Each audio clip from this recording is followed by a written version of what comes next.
Hello,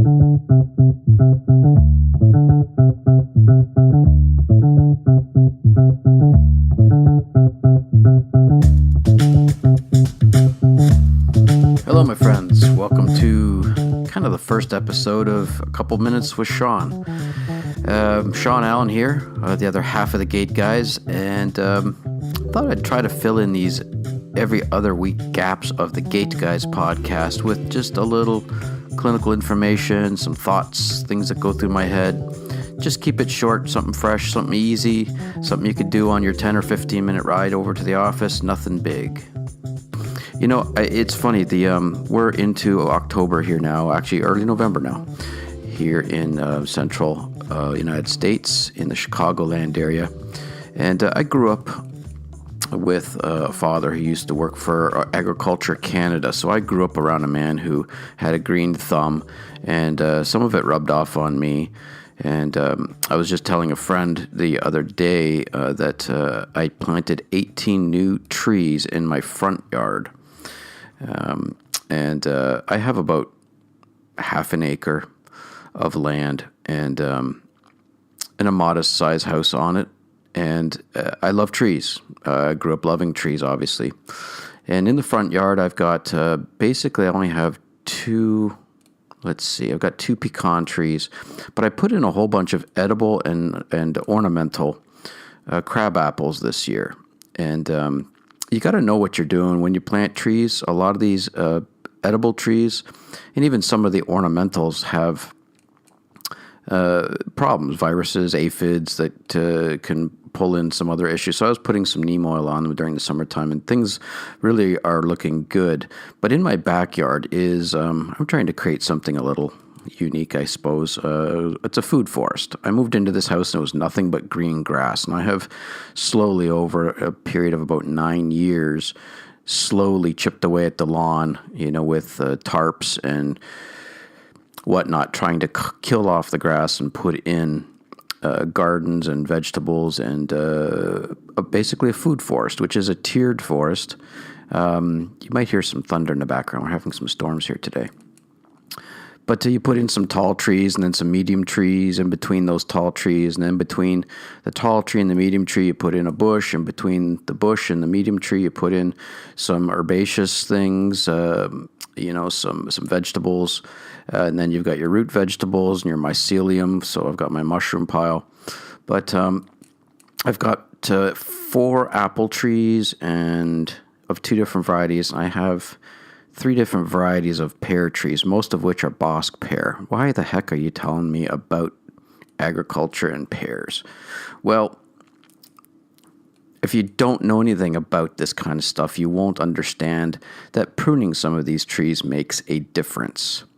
Where are you going with this? Well, corrective exercise at the right time, for the right muscles, for the right joint, it matters. So, for example, when you prune an apple tree, especially when you get them in their younger years, you're trying to create these scaffolds. Every 2 feet or so, you're trying to create another scaffolding of different branches. And each bud will produce typically a bud on the tree. One goes north, south, east, and west. And so if you cut above a bud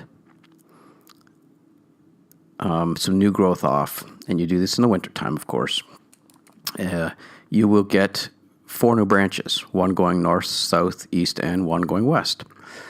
And so you can kind of create a direction for the tree, so to speak, but you create these scaffolds. So every 2 feet, you've got another scaffolding of branches coming off, and then you let the tree grow another couple feet, and you lop off the top, and you create another scaffold. So what this does, it creates a very healthy tree.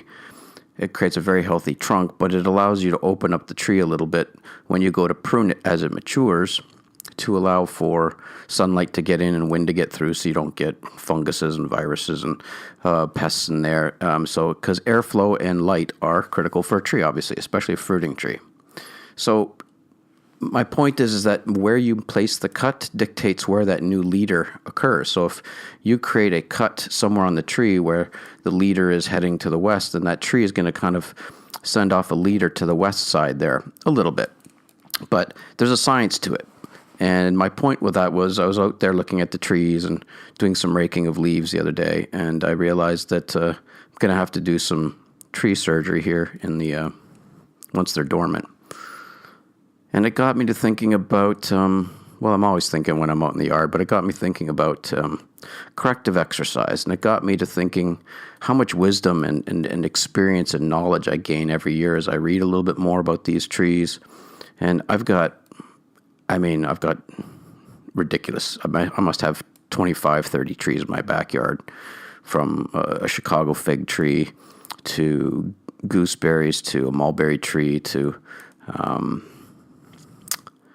plum trees, several different types of plums and currants, and I've got 3 different types of raspberries, and I've got my strawberries, and of course all the vegetables that I plant.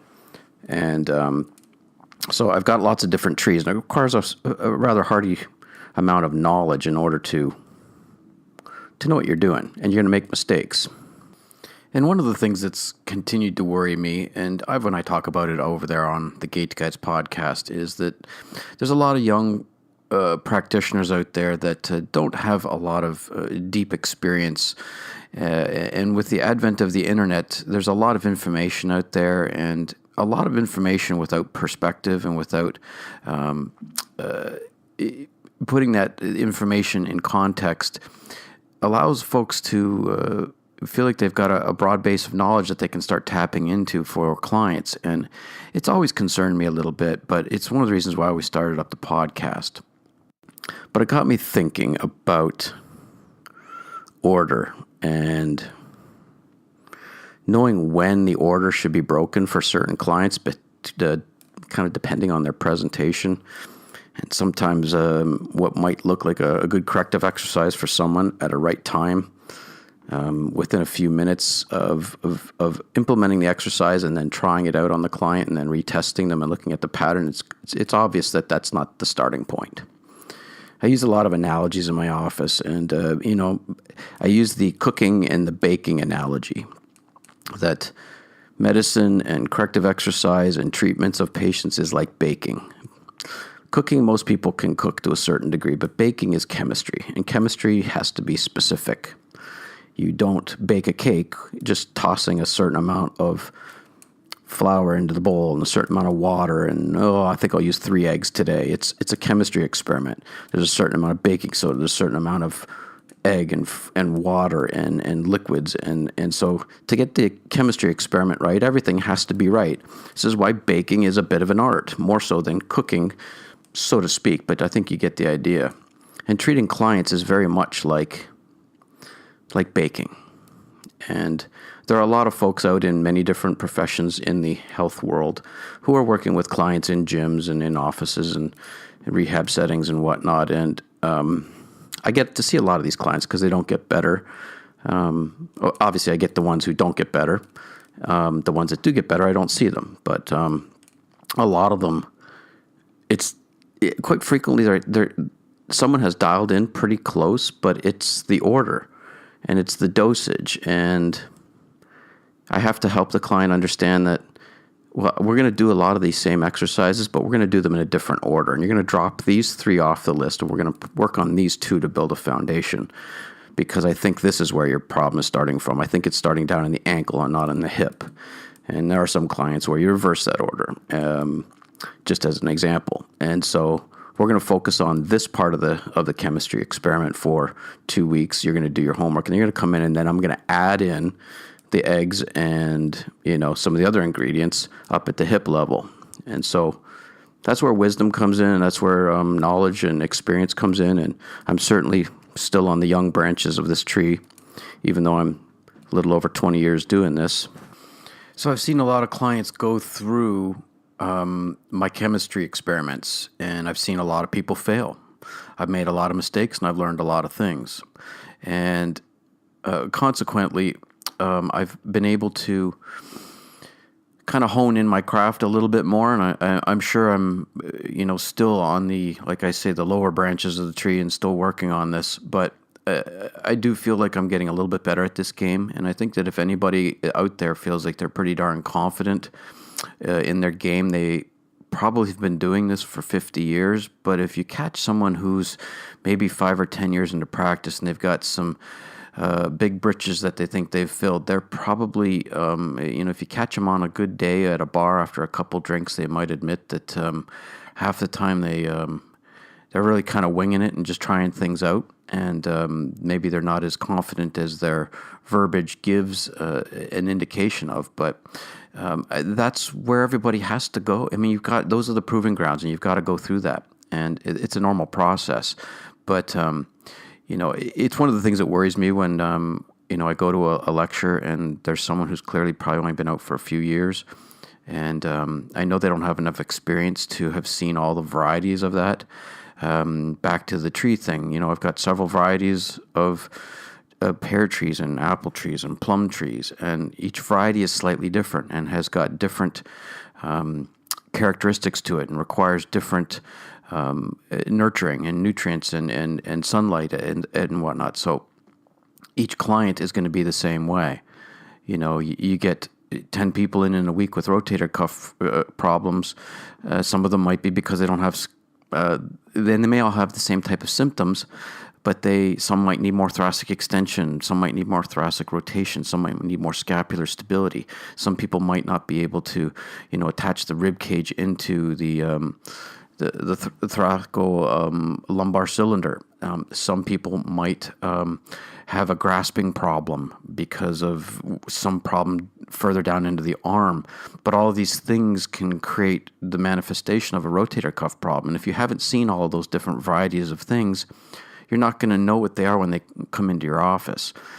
And, this is what clinical experience gives you. So, I guess I just wanted to go out on a little limb here today to talk about that and just discuss that, the internet is wonderful, but I mean, God, you can type in, we'll just use the same example, rotator cuff rehab, and you will have hundreds and hundreds of YouTube videos, all of which have very little context, but people are promoting their business and that this is the answer, or try this out. And this is the old Google doctor nightmare that most doctors have.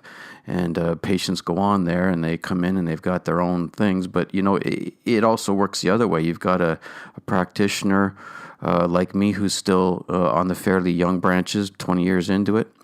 And, I'm looking for answers for clients that don't get better, as we all are. And so you see a new exercise and you think, oh, I wonder if that would work. And, it reminds me of my jiu-jitsu. It's easy to go on the internet and find all these wonderful, variations of, side mount postures, but, the basics are absolutely where you need to be. And if you learn the basics, you can add those, interesting little, things with flair later on. In treating a client, it's the same way. You should be making sure that you go into the basics. So if your client isn't getting better, move back to the basics, get off YouTube, do the basic stuff that get that client into some primary movement patterns and clean up some of the things that clean up their thoracic extension, clean up their thoracic rotation, help them work more breathing patterns in a neutral core posture. Go back to the fundamental patterns that we all know. Move into the collage DNS type work. Can they roll? Can they turn over? Can they go into 3-month positions? Can they go into 5-month positions? Quite frequently dropping back into the primitive stuff and the easy stuff, the basic stuff that your client needs often will set them on the right path. And adding more functional stuff that you saw on a CrossFit video, or not to pick on CrossFit because there's a lot of good stuff there, but any video that's got some new fandangled kettlebell type thing that your client has no business doing, they might hurt them. So anyways, I'm on a bit of a rant here today, and I'm going to stop. So we talked about trees, we talked about baking, and we talked about some of the things that worry me. So there's a couple minutes with Shawn. I'll see you guys next time.